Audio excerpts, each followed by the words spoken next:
Shalom, selamat pagi sekali lagi Bapak Ibu. Ya, saya percaya kabarnya baik-baik, semua baik. Pagi ini kita akan masuk dalam tema kita di bulan misi. Sekali lagi Pak Nur tadi sudah menyampaikan bahwa bulan Mei kita canangkan sebagai bulan misi. Maka sepanjang bulan Mei ini tema-tema khotbah adalah tentang misi. Misi itu apa? Ya. Nah, pagi ini kita akan belajar dari Injil Matius pasal 9. Injil Matius pasalnya yang ke-9 ayat 35 sampai dengan 38. Injil Matius pasal 9 ayat yang ke-35 sampai dengan 38. Saya akan membacakan bagi kita semua. Demikianlah firman Tuhan dengan perikop belas kasihan Yesus terhadap orang banyak. Demikianlah Yesus berkeliling ke semua kota dan desa. Ia mengajar dalam rumah-rumah ibadat dan memberitakan Injil Kerajaan Surga, serta melenyapkan segala penyakit dan kelemahan. Melihat orang banyak itu, tergeraklah hati Yesus oleh belas kasihan kepada mereka. Karena mereka lelah dan terlantar seperti domba yang tidak bergembala. Maka katanya kepada murid-muridnya, tuaian memang banyak, tetapi pekerja sedikit. Karena itu mintalah kepada Tuhan yang mempunyai tuaian, supaya ia mengirimkan pekerja-pekerja untuk tuaian itu. Demikian pembacaan firman Tuhan. Tema kita untuk bulan misi ini adalah tergerakkah hati Anda menghidupi misi Yesus? Ini tema sebuah pertanyaan. Tergerakkah hati kita? Tergerakkah hati seluruh jemaat GSR Bekasi untuk menghidupi misi Yesus?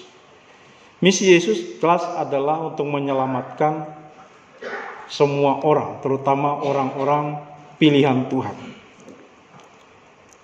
Ya. Bapak Ibu Saudara yang dikasihi Tuhan, bagian firman Tuhan ini dimulai dengan kata demikianlah. Mengapa demikianlah? Karena di ayat-ayat sebelumnya para ahli Alkitab mengatakan bahwa bagian ini adalah bagian kedua Yesus kembali ke daerahnya, itu Galilea.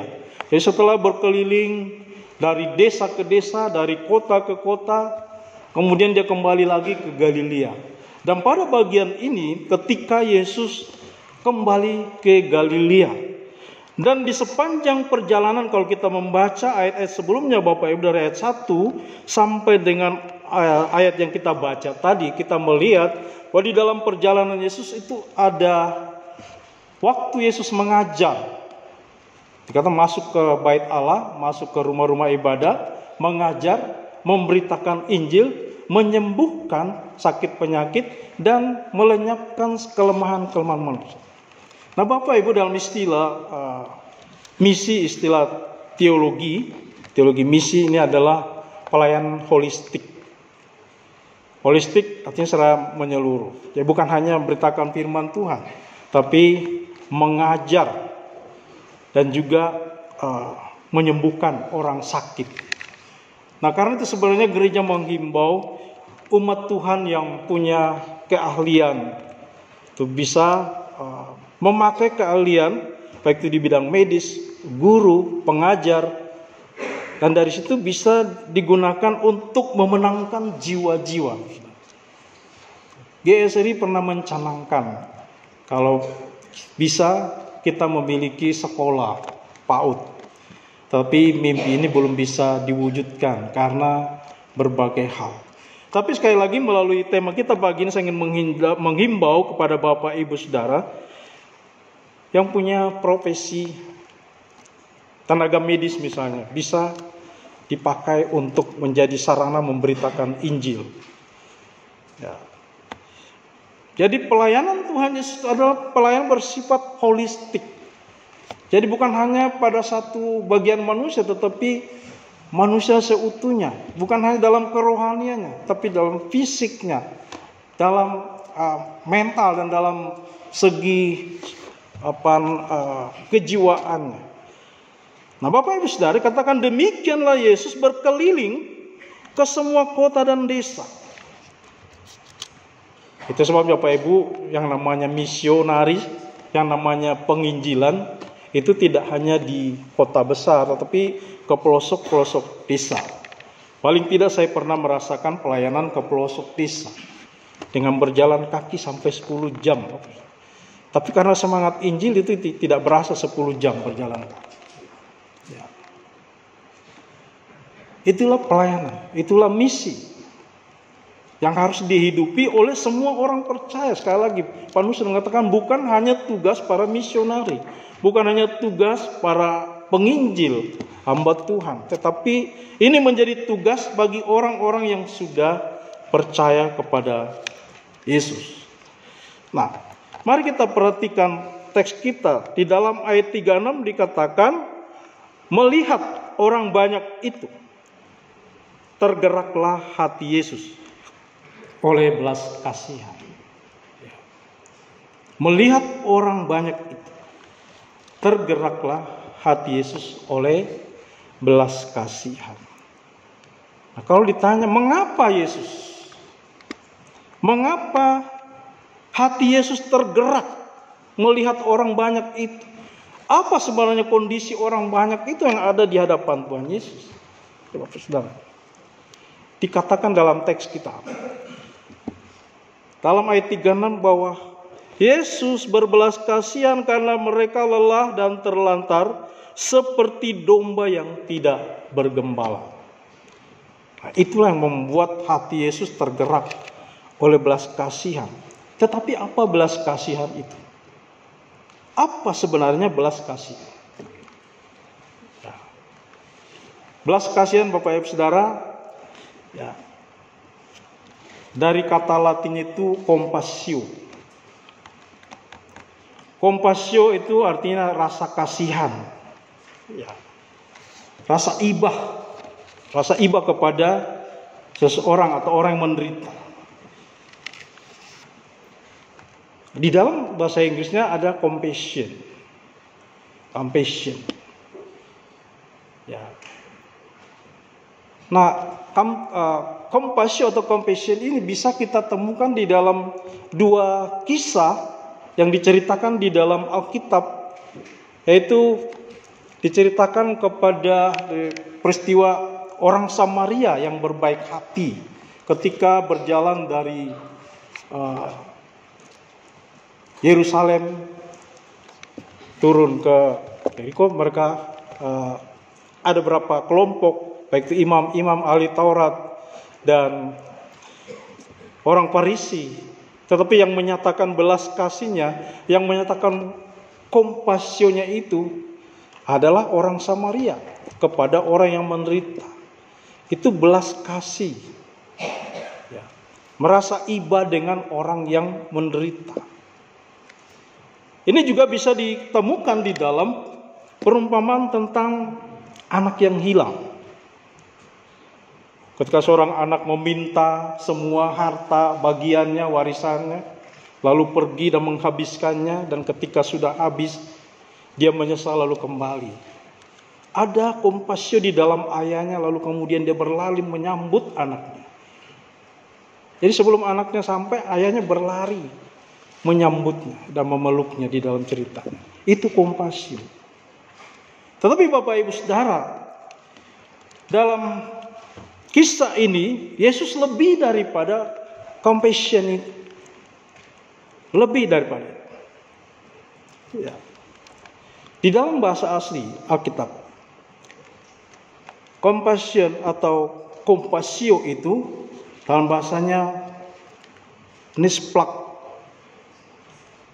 nisomai, bukan somai yang dijual juga.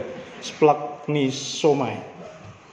Dari kata dasarnya splagna.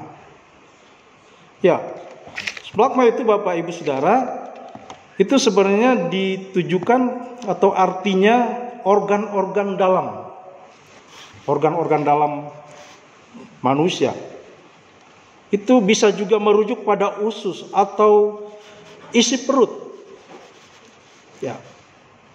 Atau berbicara tentang hati yang dari dalamnya muncul atau timbul ya emosi yang meluap sebenarnya. Jadi ketika melihat orang menderita, orang yang punya splagchnizomai itu bukan hanya simpati, tetapi ada gerakan untuk segera menolong.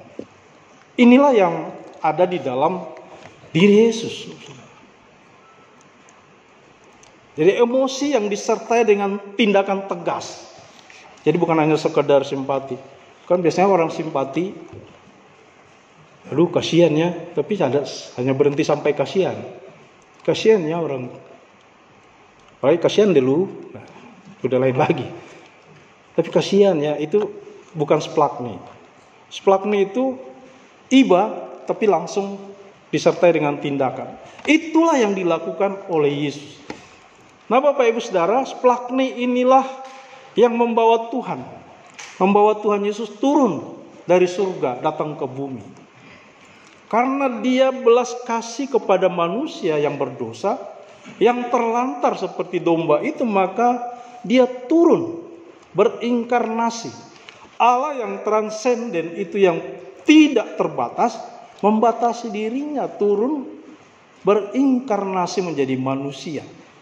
Apa yang membawanya? Splagchnizomai, belas kasihan. Karena melihat manusia terlantar seperti tidak ada gembala mereka. Splagni inilah yang membawa Tuhan turun dari surga. Itulah sebabnya di dalam Injil, penulis Injil Yohanes, murid Tuhan Yesus sendiri yaitu Yohanes, murid yang dikasihi, benar-benar menyadari bahwa karena splagchnizomai inilah yang membawa Yesus turun ke dalam dunia, sehingga dia mengatakan karena begitu besar kasih Allah akan dunia ini, sehingga ia telah mengaruniakan anaknya yang tunggal, supaya setiap orang percaya kepada tidak binasa, melainkan beroleh hidup yang kekal. Karena begitu besar itu splagchnizomainya Tuhan itu begitu besar. Karena melihat manusia yang terlantar seperti domba yang tidak ada gembala. Nah Bapak Ibu Saudara, sampai di sini saya ingin mengatakan dan menegaskan bahwa Allah, karakter Allah adalah splagna. Karakter Allah adalah belas kasih. Allah itu berbelas kasihan kepada manusia, sehingga mengutus Yesus anak tunggalnya. Dan karena Yesus berbelas kasihan kepada manusia berdosa, maka Yesus itu adalah Allah. Bapak Saudara, sampai akhir hari-hari ini banyak upaya untuk menyangkal bahwa Yesus adalah Allah, Yesus adalah Tuhan. Di dalam setiap kasus-kasus apologetik, Bapak Saudara, kalau Bapak Ibu Saudara membuka YouTube, ada orang-orang yang sudah menerima Yesus walaupun tadinya dari seberang, kemudian melakukan apologetika. Dan setiap pertanyaan ini yang paling banyak, apakah betul Yesus itu Tuhan? Dan kapan Yesus mengatakan bahwa dirinya adalah Tuhan? Itu setiap kali ditanyakan.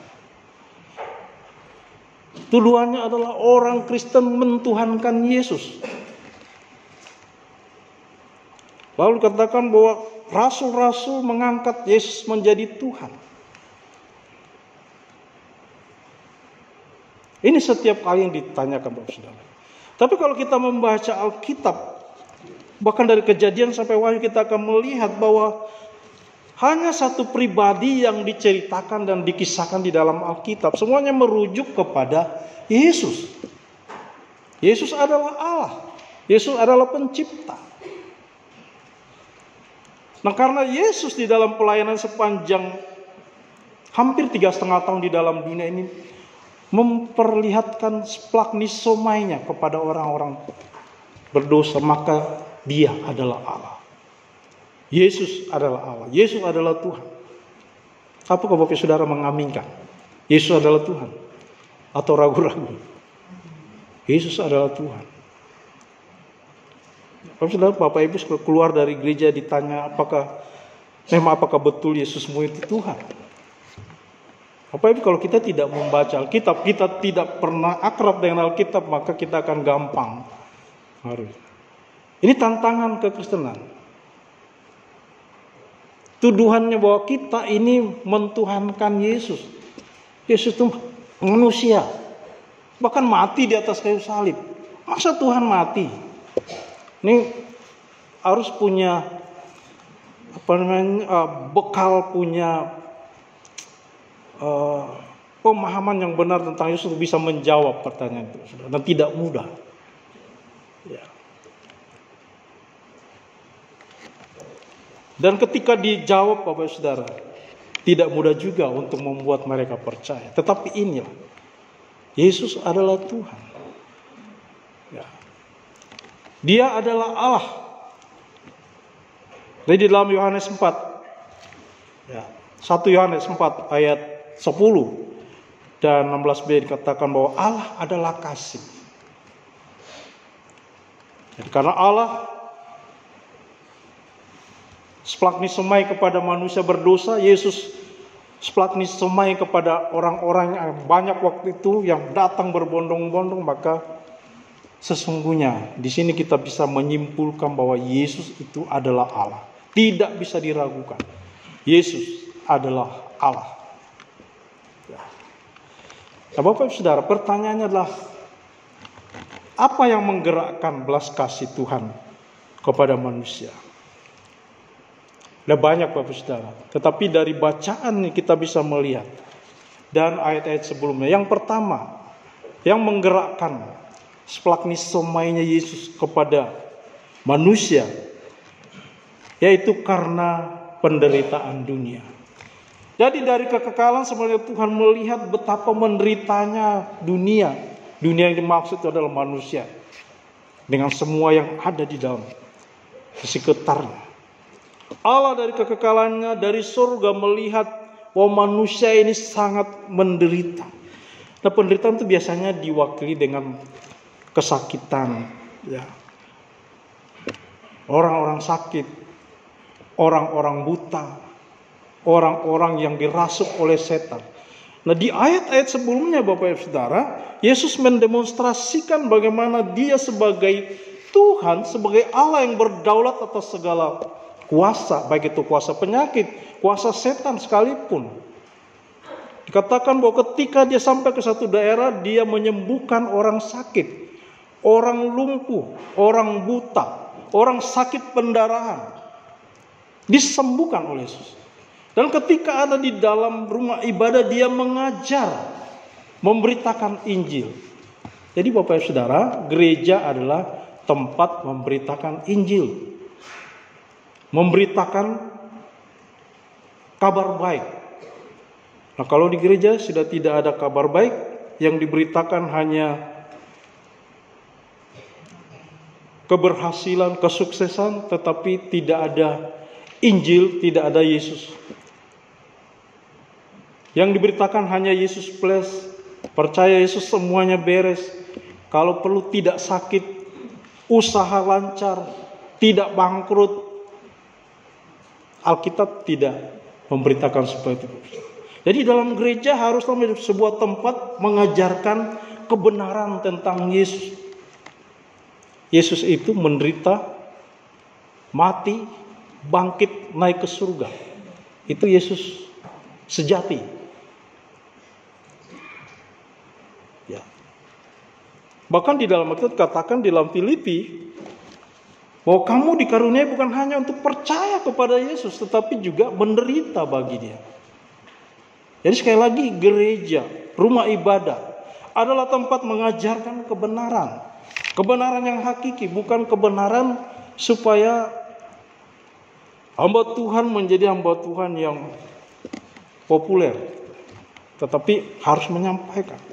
Artinya di dalam gereja harus sampaikan yang salah, yang benar. Yesus berkeliling lalu masuk ke rumah ibadah dan mengajar, memberitakan Injil bahwa kerajaan Allah sudah dekat. Dan dikatakan bahwa Yesus berkata dan mengatakan demikian, bertobatlah sebab kerajaan Allah sudah dekat. Ya. Jadi yang membuat Yesus datang ke dalam dunia adalah karena melihat bahwa dunia ini orang-orang itu ada di dalam penderitaan. Menderita karena sakit, buta, dan dirasuk oleh setan. Nah, Bapak Saudara, penyakit bukannya soal fisik saja, tetapi yang lebih parah adalah penyakit rohani. Ya. Penyakit spiritual. Artinya manusia tidak lagi memiliki hubungan dengan Tuhan. Tetapi Yesus datang supaya manusia kembali dipulihkan, ditahirkan, kembali punya hubungan dengan Tuhan. Itulah membuat Yesus berbelas kasihan kepada mereka. Ini artinya di dalam segala penderitaan orang percaya, Yesus pun terkena, saudara. Mengapa? Karena ia tidak rela melihat orang-orang menderita. Sebenarnya Tuhan Yesus tidak rela melihat orang-orang percaya itu menderita. Dan ia selalu rindu untuk mengangkat beban orang percaya.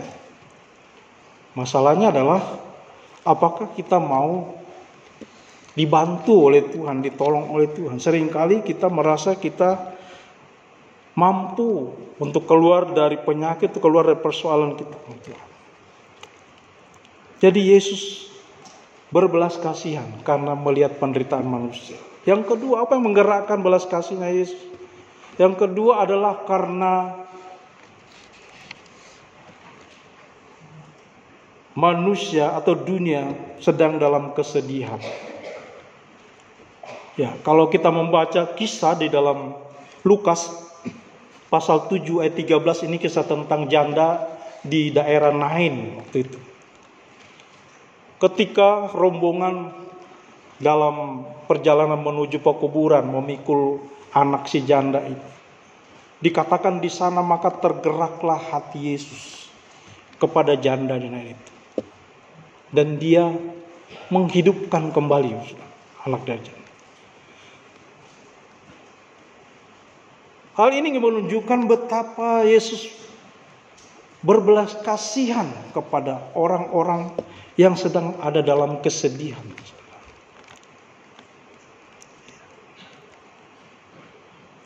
Belas kasih Yesus dinyatakan.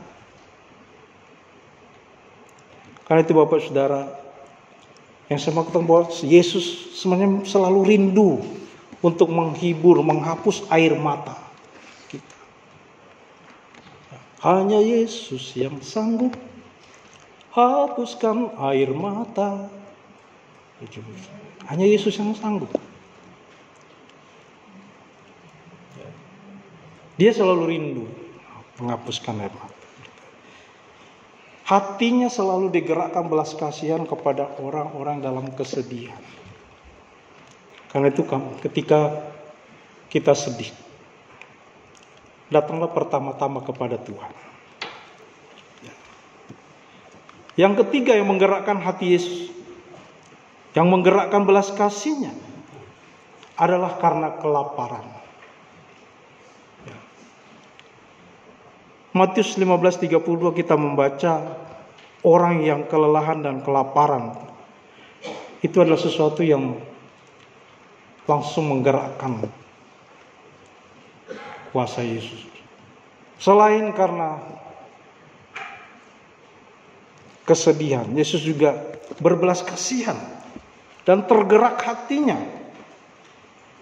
oleh karena kelaparan.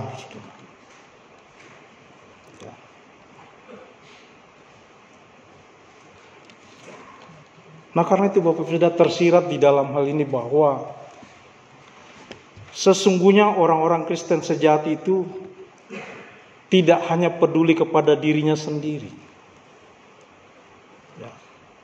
Yesus pernah mengatakan, apa yang kamu lakukan terhadap saudaraku ini sama dengan kamu lakukannya untuk saya. Artinya orang Kristen tidak boleh hanya memikirkan dirinya sendiri.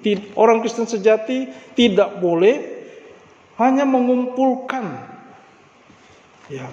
harta benda untuk dirinya sendiri, tetapi untuk menjadi berkat bagi orang lain. Itulah sebabnya ada istilah diberkati untuk menjadi berkat. Sejatinya orang Kristen adalah orang-orang yang tidak hanya mementingkan diri sendiri, tidak hanya mementingkan keperluannya sendiri, tetapi keperluan orang juga. Tetapi hanya orang yang punya belas kasihanlah yang bisa melakukan itu. Jika tidak, maka tidak akan pernah bersaudara. Itulah yang dilakukan oleh Yesus. Dia berbelas kasihan kepada orang-orang yang kelaparan.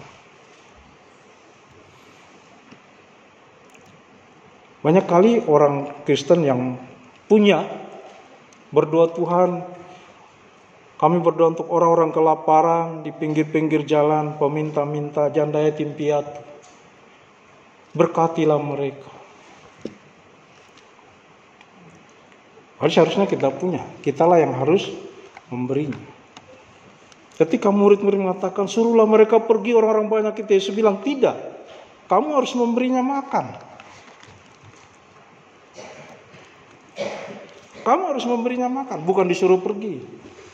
Itu belas kasihan. Jadi Tuhan mau orang-orang, para murid, pengikutnya, orang-orang percaya harus punya belas kasihan supaya bisa memberikan. Yang keempat, apa yang menggerakkan hati Yesus? Yang menggerakkan hati Yesus adalah karena kesepian. Dalam bacaan kita dikatakan bahwa mereka itu lelah terlantar seperti domba yang tidak bergembala. Rasa kesepian dalam diri orang-orang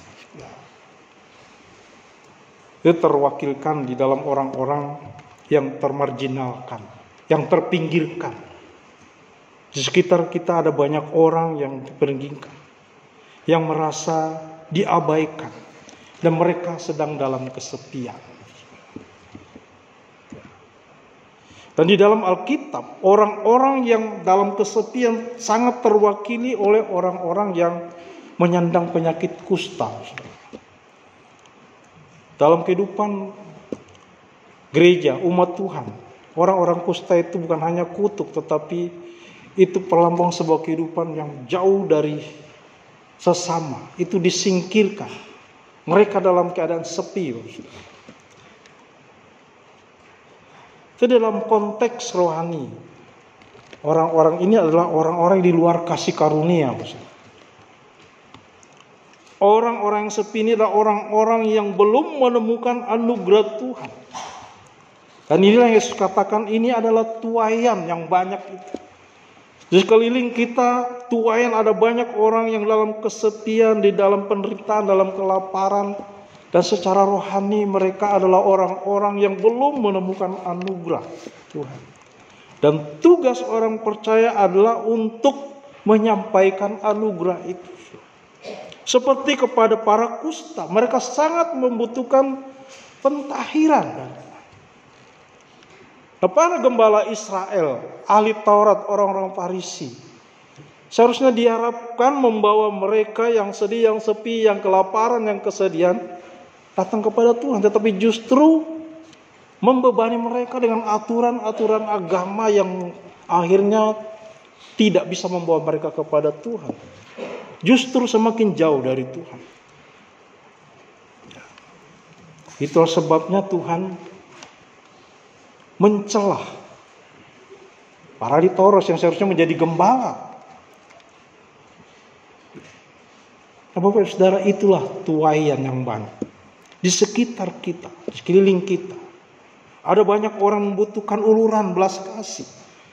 Tetapi jika kita tidak punya belas kasihan, tidak punya splagni, tidak punya splagma, itu kita tidak akan bisa tergerak, Bapak Saudara.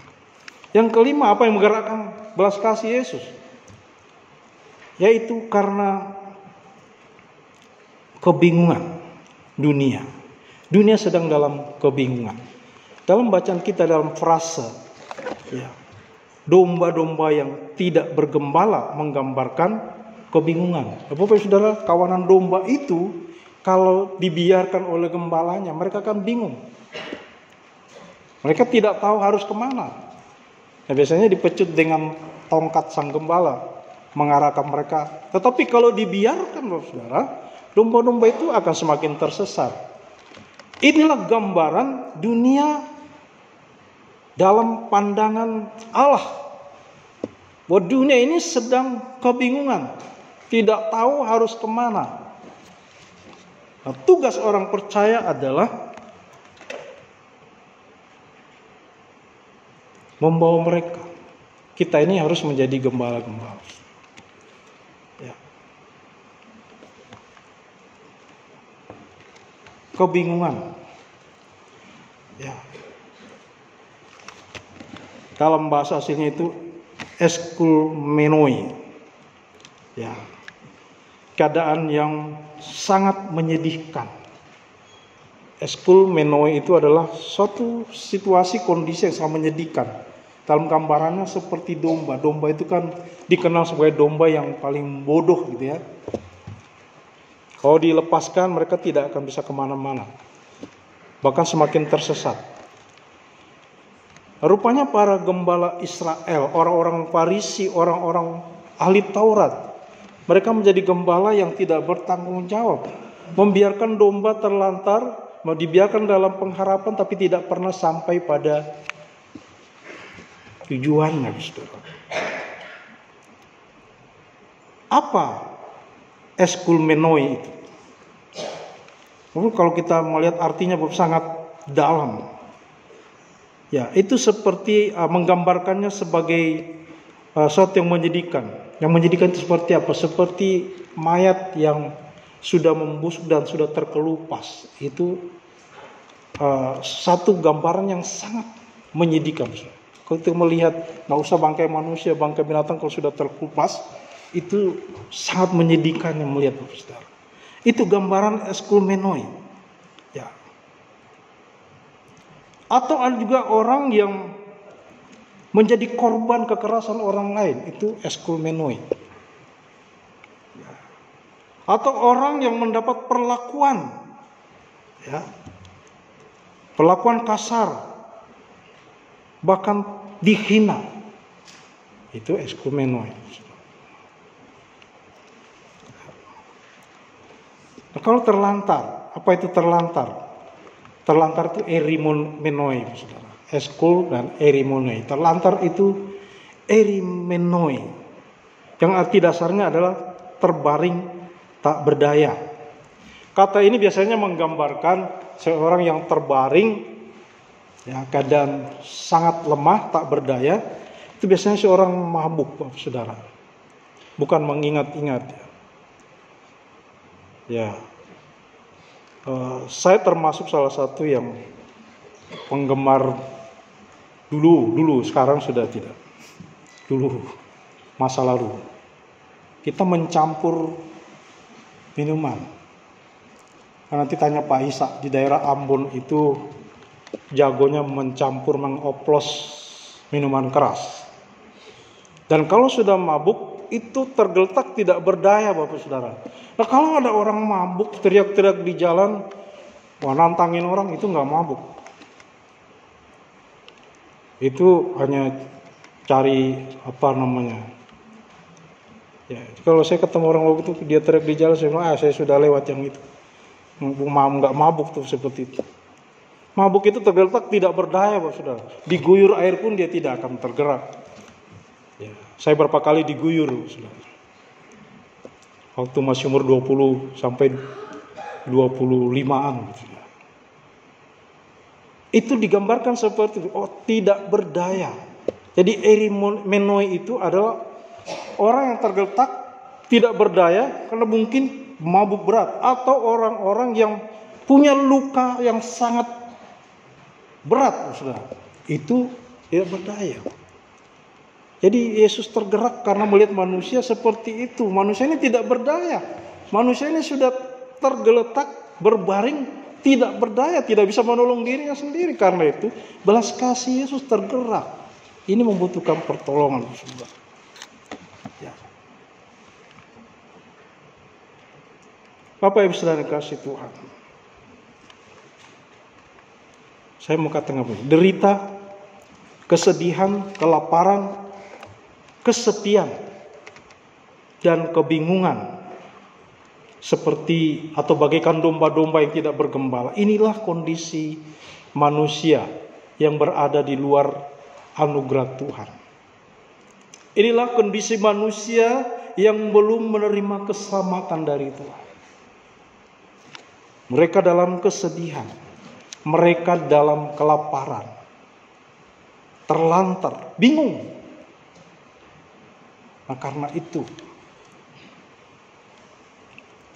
datanglah pertanyaan. Ya. Di dalam bacaan kita dikatakan, maka kata Yesus kepada murid-muridnya, tuaian memang banyak, tetapi pekerja sedikit. Karena itu, Yesus bilang, karena itu mintalah kepada Tuhan yang mempunyai tuaian, supaya ia mengirimkan pekerja-pekerja. Maka pertanyaan bagi kita adalah, tergerakkah hati Anda untuk menghidupi misi Kristus? Dan ini hanya mungkin kalau kita punya splagnisomai, punya belas kasih yang meluap itu dari dalam diri kita, dari hati yang paling dalam. Hati yang paling dalam ungkapannya seperti hati kita ya di sini saja, nggak dalam gitu. Tapi itu merupakan sebuah ungkapan yang meluap, saudara. Hanya orang yang punya belas kasih lah yang akan merespon kasih Tuhan, merespon misi Tuhan. Ya. Hanya orang yang punya belas kasihan. Bapak Ibu, tadi dalam perjalanan saya bilang anak saya, pelayanan itu adalah soal hati. Kalau kita melayani tapi hati tidak sejahtera, tidak rela, tidak tulus, pelayanan itu hanya akan sebuah show.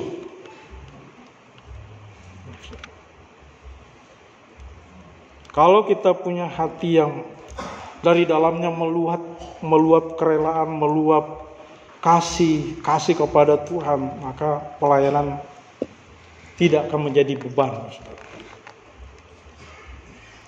Itu sebab kenapa kita selalu berdoa, mari kita melayani dengan tulus, dengan motivasi yang benar, dengan hati yang murni. Karena pelayanan.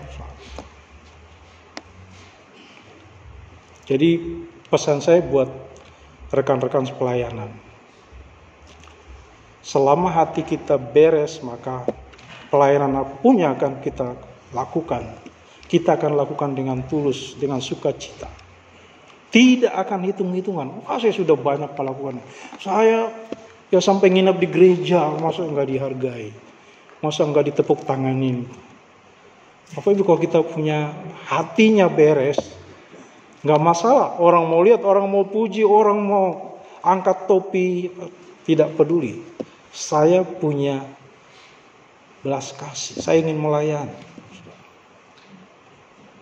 Banyak kali persoalan tidak selesai karena hati tidak mau beres.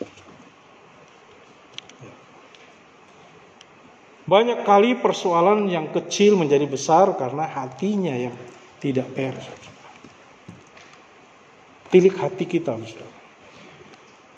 Kalau Allah saja berbelas kasihan kepada kita, kalau Allah saja menyatakan belas kasihnya kepada kita yang tidak berdaya, kenapa kita tidak berbelas kasihan kepada Allah? Hanya orang yang hatinya memiliki belas kasihan akan menjawab pertanyaan Tuhan. Ya. Saya mengatakan mungkin dari nats kita, paling tidak ada dua hal yang bisa kita lakukan, saudara. Dalam bagian ayat firman Tuhan, ayat 37 dan 38, saudara. Paling tidak ada 3 hal. Tergerakkah hati Anda untuk menghidupi misi Allah? Saya mengatakan begini, jika kaki kita tidak dapat melangkah pergi untuk memberitakan kasih karunia Allah kepada orang lain, paling tidak kita punya lutut, bisa bertelut, berdoa. Ini katakan, mintalah kepada Tuhan supaya Tuhan mengirimkan pekerja-pekerja. Kalau kita semua yang dalam ruangan ini tidak bisa pergi memberitakan kasih karunia Tuhan kepada orang lain, kita masih punya lutut. Maksud saya berdoa. Sekali lagi kembali ke sini.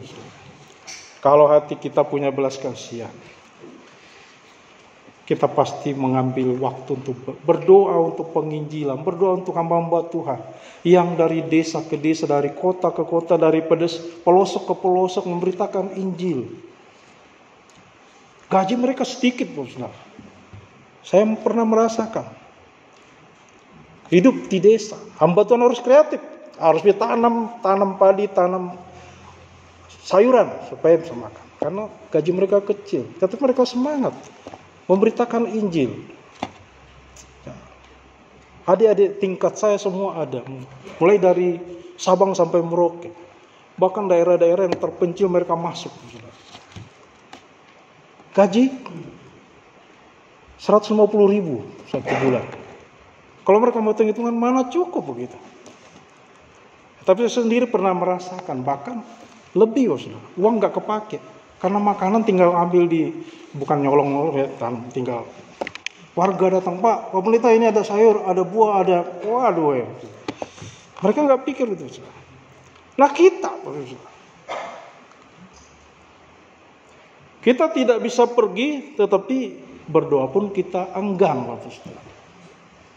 mendoakan para misionari, para penginjil, mendoakan gereja-gereja yang selalu mengutus hamba-hamba Tuhan ke daerah-daerah untuk menjangkau. Ya, kerinduan kita, saudara. Jadi Tuhan katakan, mintalah kepada Tuhan yang mempunyai tuaian supaya Dia mengirim pekerja-pekerja. Siapa yang meminta, saudara? Harusnya kita GSR Bekasi, anggota GSR ini berdoa, Tuhan, kami tidak bisa pergi dengan berbagai macam alasan, dengan berbagai macam hambatan. Kami tidak pergi, kiranya Tuhan mengutus orang-orang yang Tuhan pilih untuk pergi. Yang pertama, saudara.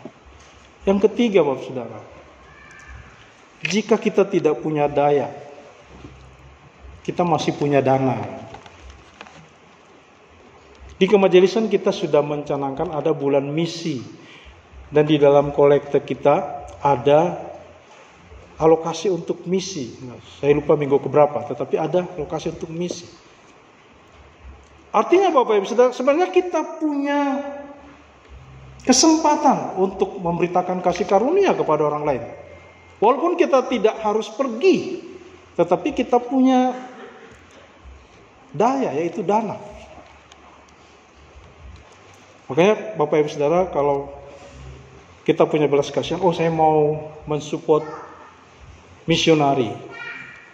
Tinggal Bapak Ibu mencari, tidak sulit Bapak sudah mencari. Saya mau mensupport hamba Tuhan di desa itu, di pelosok itu. Tinggal cari Bapak sudah, tinggal kirimkan ya. Dengan mengirimkan dana, ya tidak perlu banyak. Itu bisa memberikan mereka dorongan semangat untuk melayani, memberitakan Injil. Supaya semakin hari banyak orang yang diselamatkan. Jadi berdoa sokong dengan dana. Pujian kita kirimlah. Baik berdoa, sokong dengan hartamu. Jadi hendaknya nyanyi itu tidak hanya kita nyanyikan di sini dengan semangat. Pendeta Robert bilang kita hanya nyanyi di sini semangat, tapi kita tidak pernah bergerak kemana. Baik berdoa, sokong dengan harta, kirimlah. Jadi mari Bapak Ibu Saudara, di dalam bulan misi ini kita mulai memeriksa hati kita. Apakah kita punya splagnis somai, belas kasihan? Dan jika kita punya, maka kita akan merespon pertanyaan dari tema kita. Tergerakkah hatimu oleh belas kasihan Tuhan? Sebenarnya ada banyak yang bisa kita lakukan. Bapak Ibu Saudara bisa mensupport hamba-hamba Tuhan yang sedang sekolah misalnya. Terima kasih untuk beberapa pribadi yang sudah mensupport hamba-hamba Tuhan, calon hamba Tuhan melalui STT Iman. Ini yang paling dekat. Kita punya sekolah, GSRI punya sekolah yang sedang mencetak hamba Tuhan. Sebenarnya Bapak Ibu bisa terlibat di sana. Mungkin bisa menghubungi bagian, saya mau mensupport hamba Tuhan setiap bulan sekian, apakah saya boleh? Kalau di kampusnya atau langsung ke pribadinya, tetapi jelas akan tetap melalui kampus. Dengan demikian, secara tidak langsung kita sudah terlibat dalam penginjilan atau bekerja sama dengan lembaga-lembaga misi, sekolah-sekolah Kristen yang concern untuk pergi keluar. Ada mission trip, mungkin Bapak Ibu boleh terlibat. Bapak Ibu Saudara, IPK bulan September nanti akan ada mission trip dan mengajak orang tua, kalau bisa orang tua ikut ke daerah Kalimantan Barat. Satu daerah yang dulu saya pernah di sana namanya Anjungan. Jadi sana ada sekolah dari GKY dan ada sekolah dari STT mana. Jadi akan mengajak apakah ada ibu-ibu orang tua yang bisa ikut dalam mission trip. Ya, sebenarnya kita bisa terlibat dengan cara, ya paling tidak kita berdoa. Kalau jam-jam doa, mari kita sama-sama beri waktu berdoa. Bukannya berdoa untuk diri kita, tetapi untuk berdoa bagi pekabaran Injil.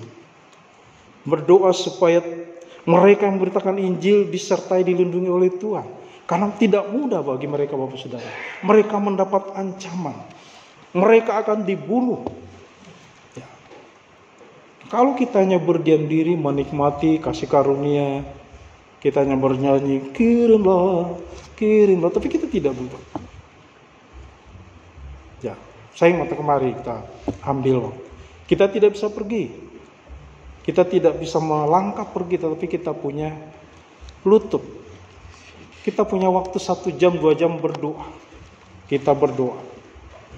Kalau tidak kita punya dana. Saya punya dana. Saya diberkati oleh Tuhan.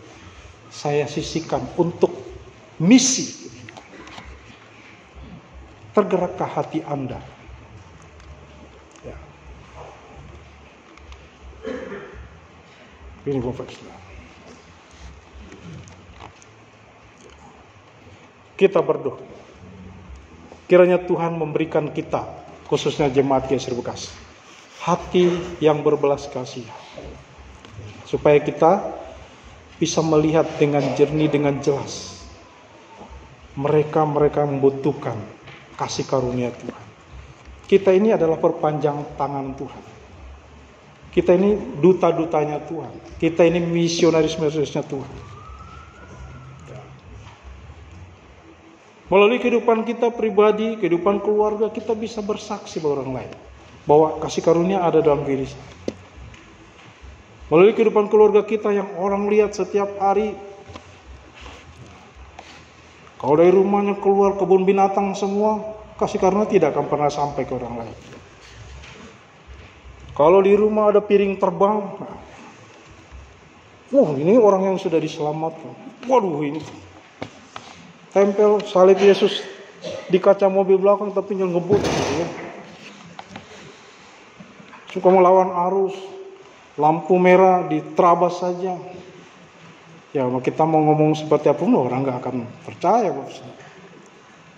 Jadi sebenarnya hal-hal praktis bisa menjadi sarana buat memberitakan kasih karunia. Jangan menjadi orang yang tidak mementingkan orang lain. Ya, saya lewat dulu, bukan kamu. Ya. Kayak saya ditabrak truk tanah. Pokoknya saya besar, mobil kamu kecil ya. Disenggol dikit. Ya. Tapi orang percaya sejatinya tidak seperti itu. Mari kita melalui hidup pribadi kita, keluarga, gereja kita memancarkan kasih karunia. Ya. Jangan masalah kecil jadi besar, masalah besar semakin dibesarkan. Tapi kalau sekali lagi kita punya hati ini beres, hati ini selesai. Tidak akan diperpanjang masalah itu. Masalah itu tidak akan dibiarkan. Kiranya Tuhan memberikan kita hati yang berbelas kasihan. Sehingga ketika Tuhan bertanya, tergerakkah hatimu untuk menghidupi misi? Ya, saya tergerak. Saya tergerak tetapi saya tidak bisa pergi Tuhan. Saya tergerak tapi saya tidak bisa melangkah. Saya hanya punya lutut berdoa. Saya hanya punya dana sedikit. Ini Tuhan, pakailah jadi alat. Itulah orang yang digerakkan oleh belas kasih. Yesus sudah meladankan dan melimpahkan kepada kita orang percaya. Sekarang tugas kita. Ketika dia naik, dia mengatakan, pergilah ke seluruh bumi, jadikanlah semua bangsa muridku. Baptislah mereka dalam nama Bapa, Anak, dan Roh Kudus. Dan ajarlah mereka melakukan apa yang telah ku ajarkan kepadamu. Tetapi dia menyertai kita. Dan ketahuilah aku menyertai kamu sampai kepada akhir zaman. Jadi penyertaan Tuhan menyertai orang-orang yang menghidupi misi Kristus. Kiranya Tuhan menolong berkati kita. Mari kita berdoa. Tunduk kepala kita berdoa.